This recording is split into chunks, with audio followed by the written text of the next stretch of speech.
So, with GTA 6, Rockstar is building the most diverse NPCs we've ever seen in an open-world game. And for the first time in GTA history, the NPCs around you are going to look completely different from each other. Different heights, different body types, different ages, and even different backgrounds. So in this video, I'm going through everything we know about NPC diversity in GTA 6. From patents that explain how height differences will work, all the way to the rare NPCs we can expect in GTA 6 based on previous Rockstar titles. And I think some of this is going to surprise you. So let's start with something you can actually see right now. Look at the NPCs in the leaks and the trailers, standing around each other. They are not all the same height like in GTA 5. Some guys are noticeably taller, and some women are as tall or taller than some of the men. So Rockstar is clearly building real high variation into this game. Now, there's also an interesting speculation going around in GTA community. Some people think a few of those shorter figures might actually be children or very young teenagers. But my guess is it's more about the size difference between the NPCs around them. And we know high variation is in the game because Rockstar made patents to make it work. Take-Two filed patents that confirm NPCs will have different animations based on their physical size. For example, as you can see, a taller NPC crouches differently when taking a selfie with a shorter one. And even the seat and steering wheel adjustment animation in cars from the leak suggests this. They exist specifically because characters have different body proportions. Thanks to those patents, every NPC adapts to the world based on their size. That's never been done at this scale in an open world game. So now let's talk about weight and body types. If you played Red Dead Online and made a character, you remember all the options, like skinny, athletic, average, heavy,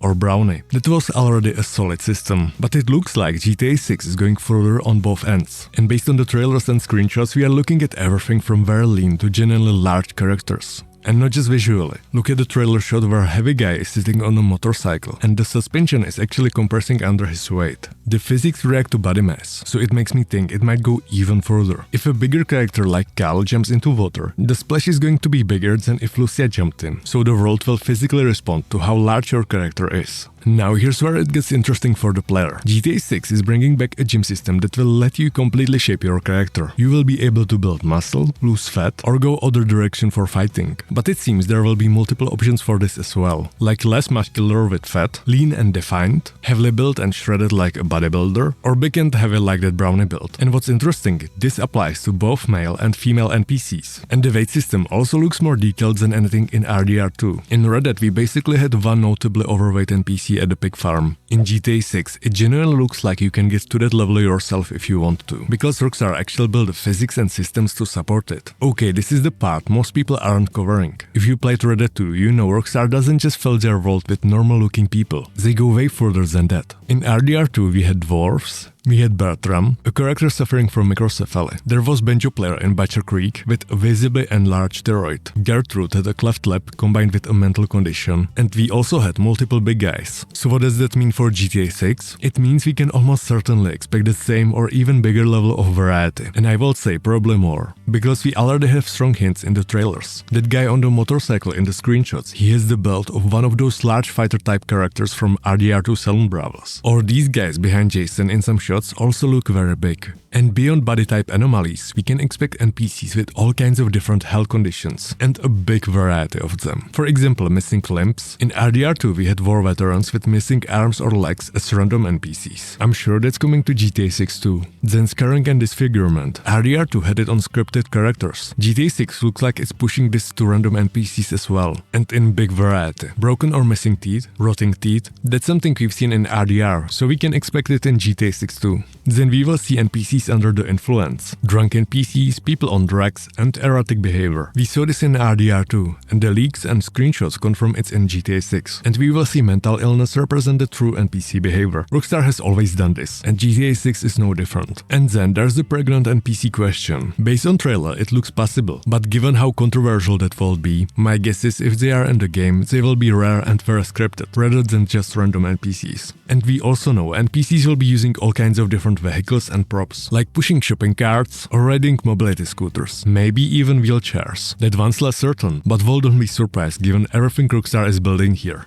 Rockstar builds worlds where not everyone looks healthy, normal or put together, and I'm sure GTA 6 is going to take that to different level. Now, this is a topic that's a bit sensitive to talk about, but it's in the game, it's real, and it's worth covering honestly. GTA 5 already had mixed heritage options, and Red Dead Online went even further with its character creation. Arguably the most diverse Rockstar has ever been in terms of heritage options. For GTA 6, set in Leonida, which is basically Florida, it would make zero sense not to have full racial and ethnic diversity. Florida is one of the most culturally mixed states in America, and Vice City is Miami, so you are going to see everything. And we can already see it in the trailers. The NPCs walking around Vice City reflect that reality. My expectation is that Rockstar adopted everything from Red Dead Online's character creator and expanded on it in customization details. Every heritage and race represented, full diversity across random NPCs. One thing I do want to say, keep the comments clean on this one please. No negativity around this topic, it's just the game world Rockstar is building. Now let's talk about something that's easy to overlook but makes a huge difference. Other modifications like tattoos, makeup, hairstyles, nails or beards. There are going to be more variations than we've ever seen in a GTA game. And what's even more interesting is that in the trailers, you can already notice that body hair on male NPCs is different too. Some guys have it and some don't. It's a small detail but it adds up. And same goes for women. Makeup is clearly varying between characters. And in the trailer I actually spotted a nail salon. And we have different nails on female NPCs and characters, which tells you that Rockstar is going deep on this stuff. You will probably be able to change that too when you play as Lucia.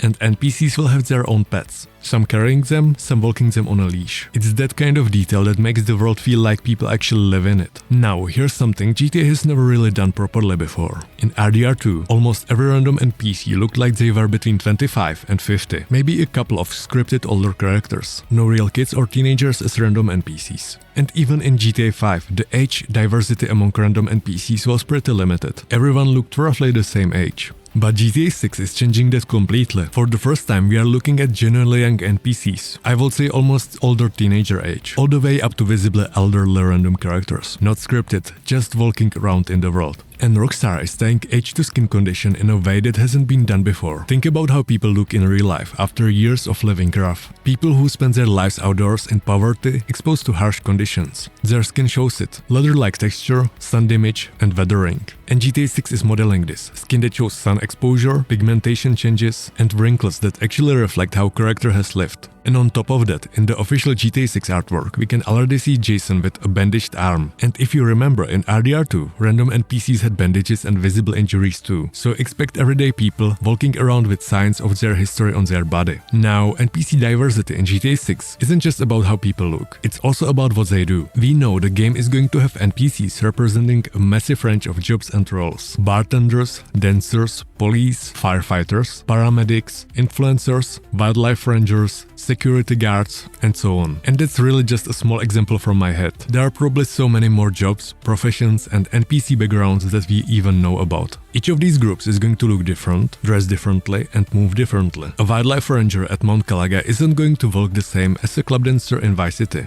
And then there are the gangs. We've already identified multiple factions in GTA 6 from the leaks and trailers. So let's just quickly mention them. Ambrosia Final Chapter MC, Port Gellhorn Gang, High Roller / Winwood Gang, Mount Calaga Cults, Grassers Folks and Poachers, Jack of Hearts Gang, Brand's Boatworks and Marina, Haiti gang called Pearl, Los Cabrons, which will be a Cuban gang, and there's even a rumor about a bodybuilder gang that Lucia infiltrates. We can actually see one of them on a plane in the trailer, but take that one with a grain of salt. Each of these groups has its own visual identity and style. And Rockstar is also separating NPCs by their social class and status in a way they've never done before. What NPCs eat, what they drive, what brands they wear, whether they are on a yacht or sleeping on a street. I covered this in detail in my last video, so feel free to check that out if you want to. So let's quickly go over what we just covered. Body differences like high variation confirmed through patents, weight and somatotypes with real physics reactions, and a gem system that lets you actually shape your character. Then we should see RDR2 level anomalies in NPCs like dwarfism or different physical disorders, NPCs with a variety of scarring and injuries, mental illness, and NPCs under the influence, and different heritages with full diversity reflecting what Florida actually looks like in real life. Age and skin damage, and jobs plus gangs, giving every NPC a backstory and a reason to exist in this world. So tell me, what part of this are you most excited to see in the game? Let me know in the comments. And if you want more GTA 6 content like this, like and subscribe, and I will see you in the next one, boys.